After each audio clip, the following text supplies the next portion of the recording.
மூசா கேட்கிறார், கடைசியாக சொர்க்கம் நுழைய கூடியவனுடைய பாக்கியம் என்ன? அந்த அடியான் கடைசியாக வருவான். அல்லாஹ் சொல்வான், ஒரு சொர்க்கத்தை காமித்து, இந்த சொர்க்கம் உனக்கு நான் தருகிறேன். இந்த சொர்க்கம் எவ்வளவு விசாலமானது தெரியுமா? நீ வாழ்ந்த உலகம், அந்த உலகம் முழுவதும் ஒருவனுக்கு கரத்தில் நான் கொடுத்து அவனை மன்னனாக ஆக்கினால் அவனுக்குத்தான் முழு உலகம். இந்த உலகத்தினுடைய வைரம், இந்த உலகத்தினுடைய வைடூரியம், இந்த உலகத்தினுடைய அத்தனை மக்களும் அவனுக்கு பணியாளர்கள். அவன் மூச்சு விட்டால் தான் பேச முடியும்.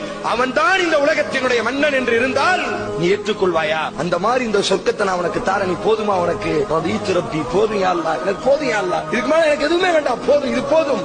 ஏன் போதுங்கிறாய்? வமிஸ்லுஹு வமிஸ்லுஹு வமிஸ்லுஹு வமிஸ்லுஹு வமிஸ்லுஹு.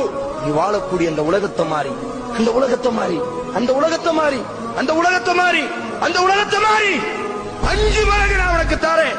போதுமா? போதுமா? உன் உள்ள சமாதானம் அடையுமா? ரப்பி போதும் யா அல்லாஹ், போதும் யா அல்லாஹ்.